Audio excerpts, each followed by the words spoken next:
ये कहानी दो परिवारों के बारे में है जो एक दूसरे के हमसाए भी हैं। एक परिवार फेब्यूला और रॉय का है जिनकी क्यूट सी बेटी टेसा है, जबकि दूसरा परिवार चाव और अनाया का है जिन्होंने एक जैगर नामी जर्मन शेफर्ड को पाला हुआ है। फेब्यूला को अनाही और चाव हमेशा से ही अजीब लगते थे, जबकि रॉय का इनके बारे में ऐसा कोई ख्याल नहीं था। एक दिन चाव रॉय को बास्केटबॉल खेलने के बाद अपने घर रात को खाने के लिए दावत देता है ताकि उनकी वाइफ्स भी आपस में अच्छी दोस्त बन सके, क्योंकि वो अपने वाइफ्स की बीच की दीवार को समझ नहीं पा रहे थे, जबकि वो लोग पड़ोसी थे, इसलिए वो दोनों मिलजुल कर रहना चाहते थे। रॉय जब ये बात फेब्यूला को बताता है तो वो रॉय पर गुस्सा होने लगती है, क्योंकि वो किसी सूरत उन दोनों से मिलने के मूड में नहीं थी। उसे तो वो दोनों बहुत अजीब और क्रीपी से लगते हैं। मगर जब अनाही और चाव घर आकर उन्हें दावत देते हैं तो फेब्यूला कहती है कि उनकी छोटी सी बेटी है जो डॉग से बहुत डरती है, इसलिए वो उनसे रिक्वेस्ट करती है कि आज रात के लिए वो अपने डॉग को बांध दें, जो बात अनाही को बिल्कुल पसंद नहीं आती, मगर फिर भी वो लोग राजी हो जाते हैं। रात के खाने पर वो लोग आपस में बहुत सारी बातें करते हैं, जहाँ फेब्यूला और रॉय को मालूम पड़ता है कि अनाही और चाव एनिमल राइट्स के लिए काम करते हैं। वो लोग पिग्स को फार्म ब्रीडर से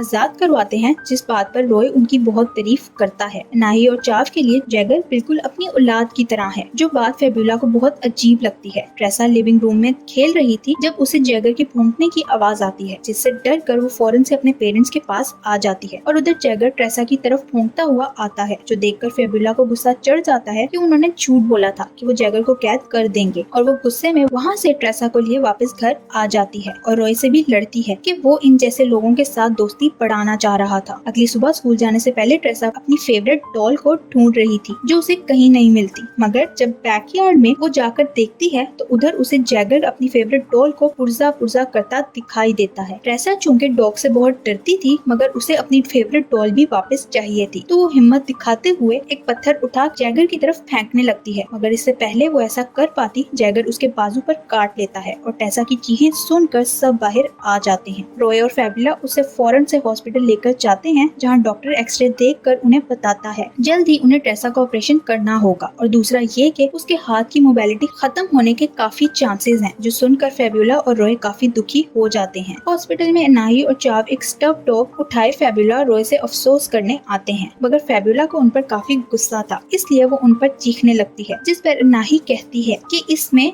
जैगर की कोई गलती नहीं, ट्रेसा जैगर के पास गई ही क्यों थी, जिस पर फेब्यूला उन्हें बस उसके परिवार से दूर रहने का कहते हुए वहाँ से चली जाती है। हॉस्पिटल से वापस आकर रॉय पुलिस में रिपोर्ट दर्ज करवाने की कोशिश करता है, मगर उसको यही कहकर इनकार कर दिया जाता है कि ये उनकी डोमेन नहीं है। फेब्यूला फिर रॉय को अपनी फ्रेंड मार्कस से बात करने का कहती है, जिसका लीगल अथॉरिटी से काफी ताल्लुक वास्ता है। रॉय मार्कस की मदद से जैगर को उठवा कर कुछ सेल्स में लेकर जाता है, जहाँ बागी एनिमल्स और ह्यूमंस को काफी टॉर्चर किया जाता है। अनाही और चाव ये सब देखते हुए काफी रोते हैं, और उनकी ये हालत देखकर फेब्यूला और रॉय को बहुत ज्यादा दुख होता है। वो दोनों एक दूसरे को ही ब्लेम करना शुरू कर देते हैं कि शायद उन्होंने ही कुछ गलत फैसला किया है। उसी रात ट्रेसा फेब्यूला और रॉय को आकर कहती है कि उसे लग रहा है कि शायद वो डॉग बाहर ही है, मगर रॉय कहता है कि वो डॉग अब इस दुनिया में नहीं रहा, तो उसे टेंशन लेने की जरूरत नहीं है। मगर ट्रेसा की जिद करने पर फेब्यूला और रॉय उसके बेड पर लेटा कर बाहर चेक करने जाते हैं, तो उनके घर की पावर कट हो जाती है। नेक्स्ट डे रॉय को इलेक्ट्रिशियन से मालूम पड़ता है कि किसी ने जानबूझकर उनके घर की पावर कट की थी, और गैराज में रॉय को वही अनाही और चाव का लाए हुए स्टफ टॉय डॉग मिलता है। साथ ही साथ अपनी गाड़ी पर कुछ निशान भी नजर आते हैं। रॉय जब चाव से कन्फ्रंट करता है तो चाव मान लेता है कि ये सब अनाही ने ही गुस्से में किया है, और उन्हें यकीन दिलाता है कि अब ऐसा नहीं होगा, क्योंकि वो ये घर और शहर हमेशा के लिए छोड़कर जा रहे हैं। अनाही और चाव के वहाँ से शिफ्ट करते ही रॉय और फेब्यूला सुकून का सांस लेते हैं कि उनके क्रीपी नेबर्स इधर नहीं रहे। वो दोनों एक दूसरे को किस कर ही रहे होते हैं जब ट्रेसा आकर दोबारा से रॉय और फेब्यूला को कहती है कि उसे लगता है वो डॉग उसके रूम के बाहर ही है और उस पर नजर रखे हुए है।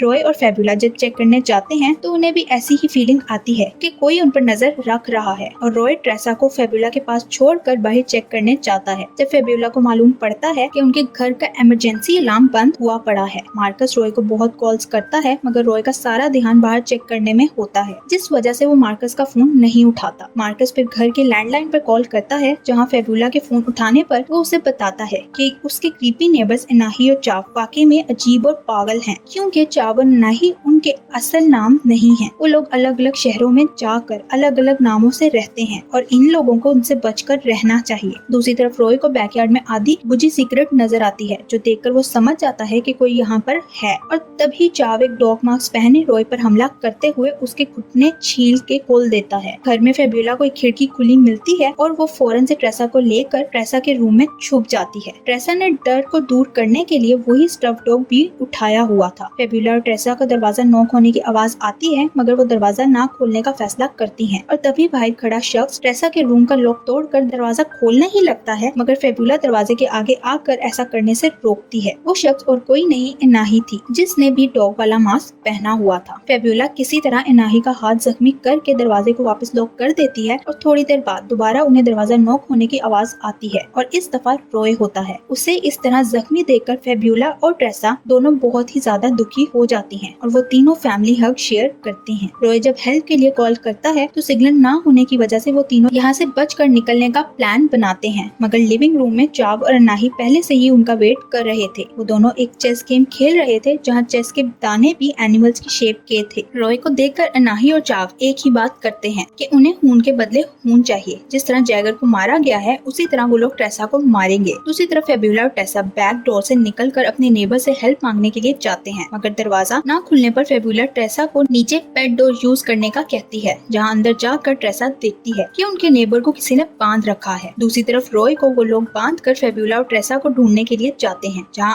अनाही फेब्यूला को घर के बाहर खड़ा देख उसे भी कैद करके ले आती है। ट्रेसा उनके नेबर्स को आजाद करवा के उनकी हेल्प करने का कहती है, जिस पर वो नेबर भी मान जाता है। जैसे ही ट्रेसा और वो नेबर घर के बाहर आते हैं तो उधर चाव पहले से ही उनका इंतजार कर रहा था। वो नेबर बॉक्सर होने की वजह से चाव को अच्छा खासा जख्मी कर देता है और जब वो वहाँ से निकलने लगते हैं तो अनाही पीछे से आकर उस नेबर को चाकू की मदद से मार देती है। ट्रेसा पहले ही वहाँ से भाग चुकी थी और अनाही फिर जख्मी चाव के पास जाती है और कहती है कि वो ट्रेसा को ढूंढने के लिए जा रही है। चाव वापस फेब्यूला और रॉय के पास जाता है और अपना प्लान बताता है कि कैसे वो ट्रेसा को उस हर एक दर्द से गुजारेंगे जिससे जैगर गुजरा है। वो लोग ट्रेसा को पहले बंद करेंगे और फिर दफना देंगे। रॉय ये सब सुनकर चाव से एक ड्रिंक का कहता है, क्योंकि उसने बहुत ज्यादा खून बहा दिया है और उसे रॉय अपनी पुरानी दोस्ती याद दिलाकर एक एहसान करने का कहता है। चाव जब उसका एक हाथ खोलकर उसे ड्रिंक लाकर देता है तो रॉय वो बर्नर चाव से छीन कर चाव के फेस पर यूज करता है, जिससे उसे काफी बर्न्स आते हैं और चाव गुस्से में आकर रॉय को इलेक्ट्रोएट करते हुए उसकी जान ले लेता है, जो देखकर पास में बंदी फेब्यूला रोने के अलावा और कुछ नहीं कर पाती। तभी अनाही भी ट्रेसा को लिए उधर आ जाती है और रॉय को मरा हुआ देखकर सीधा चाव से जाकर लड़ती है कि उसने रॉय को क्यों मारा। वो रॉय और फेब्यूला के सामने ट्रेसा को टॉर्चर करना चाहती थी ताकि वो उन दोनों को वैसा ही तड़पा सके जैसे वो जैगर के लिए तड़पे थे, और फिर वो चाव के बर्न्स की ड्रेसिंग करने के लिए उसे रूम में ले जाती है। मौके का फायदा उठाते हुए ट्रेसा फेब्यूला के हाथ खोलती है और जैसे ही वो वहाँ से भागने लगते हैं तो उधर अनाही आ जाती है, जिस पर फेब्यूला पास पड़ी वाइन की बोतल अनाही के सर पर मारकर उसे जोर से धक्का देती है और टेबल से सर लगने की वजह से वो भी बेहोश होकर नीचे गिर जाती है, जिसे फेब्यूला मरा हुआ समझती है और वो दोनों फौरन ऊपर भाग जाती हैं। चाव जब रूम से बाहर आए अनाया को गिरा हुआ देखता है तो गुस्से में ट्रेसा और फेब्यूला को ढूंढने जाता है, जहाँ ट्रेसा के स्टफ डॉग की आवाज आने पर वो उन्हें ढूंढ लेता है और उन पर हमला करता है, मगर फेब्यूला भी अपनी पूरी जान लगाकर उससे लड़ती है और आखिरकार एक इंस्ट्रूमेंट हाथ लगने पर वो चाव को उससे शदीद जख्मी कर देती है और वो दोनों नीचे लिविंग रूम में आते हैं, जहाँ रॉय और अनाही थे। फेब्यूला रॉय को देखकर बहुत ज्यादा रोती है, फिर ट्रेसा को लिए अपनी गाड़ी में जाती है और जैसे ही गाड़ी स्टार्ट करने लगती है तो उसके सामने रॉय का चेहरा आता है और वो ट्रेसा को गाड़ी में अकेला छोड़कर चाव से बदला लेने के लिए एक गोल्फ स्टिक पकड़े वापस घर में जाती है, जहाँ वो चाव को मार मार कर शदीद जख्मी कर देती है और फाइनली चाव की भी डेथ हो जाती है, जिससे फेब्यूला को बहुत सुकून मिलता है। लेकिन जब वो वापस नीचे आती है तो उसे अनाही कहीं नजर नहीं आती। इस बात से परेशान हुए वो फौरन से बाहर भागती है, जहाँ ट्रेसा समेत गाड़ी गायब थी, जिस पर फेब्यूला पे रिवॉल्व होता है अनाही कभी मरी ही नहीं थी, वो तो बेहोश हुई थी। इस पर फेब्यूला बहुत ज्यादा